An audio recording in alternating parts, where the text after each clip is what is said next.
স্বামীর সামনে খাবার দিয়ে স্ত্রী যদি একটি কাজ করতে পারে, ওই স্ত্রীর জায়গা স্বামীর কলিজার মধ্যে থাকে। নবীজি সাল্লাল্লাহু আলাইহি ওয়াসাল্লাম বলেন, হাদিসটি তাবরানী শরীফের মধ্যে এবং সহিহুল জামের মধ্যে উল্লেখ করা হয়েছে। নবী সাল্লাল্লাহু আলাইহি ওয়াসাল্লাম বলেন, কোন স্ত্রী যদি স্বামীকে খাবার দিয়ে, খাবারটা হোক দিনের বেলা অথবা রাত্রিবেলা অথবা সকালবেলা, যখনই হোক না কেন, স্বামীকে খাবার দেওয়ার পরে স্ত্রী যদি শুধু একটা কাজ করতে পারে, আল্লাহ পাক ওই স্বামীর অন্তরের মধ্যে স্ত্রীর প্রেম, ভালোবাসা, মহব্বতকে ঢেলে দেয়।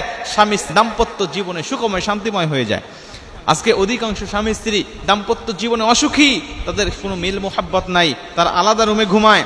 যদিও কোনো স্বামী স্ত্রী এক রুমে ঘুমায়, কেউ খাটে, কেউ নিচে ফ্লোরে, বিভিন্নভাবে তারা দাম্পত্য জীবনে অসুখী অবস্থায় তারা কাটাচ্ছে। এর মেইন যেটা কারণ সেটা হলো আল্লাহ এবং নবীজির দেখানো তরিকা অনুযায়ী আমাদের জীবনগুলো চলতেছে না। বিভিন্ন পরকে আসক্ত হয়ে গেছি, বিভিন্ন গুনাহে লিপ্ত হয়ে গেছি, বিভিন্নভাবে আমরা আল্লাহ পাকের অবাধ্যে চলে গিয়েছি।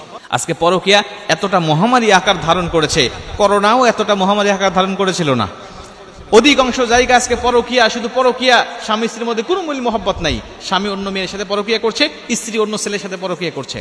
এই জন্য রাসূল সাল্লাল্লাহু আলাইহি ওয়াসাল্লাম বলেন, স্বামীর গুরুত্ব সম্পর্কে যদি কোনো স্ত্রী জানতো, তাহলে ওই স্বামীকে যখন স্ত্রী খাবার দিত, খাবার দেওয়ার পরে ওই খাবার দিয়ে স্ত্রী অন্য কোনো কাজে লিপ্ত হতে পারতো না। স্বামীর সামনেই সর্বসময় বসে থাকতো, যতক্ষণ না পর্যন্ত স্বামীর খাবার না শেষ হতো। স্বামীকে খাবার দিয়ে স্ত্রীর পাশে বসে থাকবে। যদি কারেন্ট না থাকে, ফ্যান না থাকে, হাত পাখা নিয়ে বাতাস দিবে। যদি পানি লাগে পানিটা আগায় দিবে, তরকারি লাগলে উঠায় দিবে, ভাত লাগলে উঠায় দিবে, লবণ লাগলে সেটা আগায় দিবে। স্বামীর কি প্রয়োজন অ্যাক্টিভতা দেখাবে।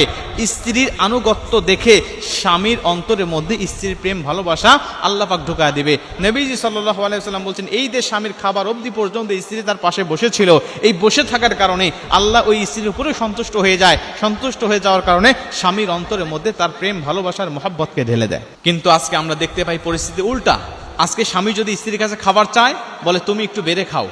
অনেক স্ত্রী বলে, ওই যে ডাইনিং টেবিলের উপরে খাবার দেওয়া আছে, তুমি একটু বেড়ে খাও, পানিটা একটু টিউবওয়েল থেকে নিয়ে এসে খাও, ট্যাপ থেকে ভরে নিয়ে এসে খাও, বা ওই যে জগের উপরে আছে তুমি একটু বেড়ে বেড়ে খাও, ঢেলে ঢেলে খাও, আমি এখন একটু ব্যস্ত আছি, কাজে আছি, সিরিয়াল দেখছি, অমুক কাজে আছি। বিভিন্ন অজুহাত দিয়ে স্ত্রী স্বামীর কাছ থেকে দূরে চলে যাওয়ার চেষ্টা করে।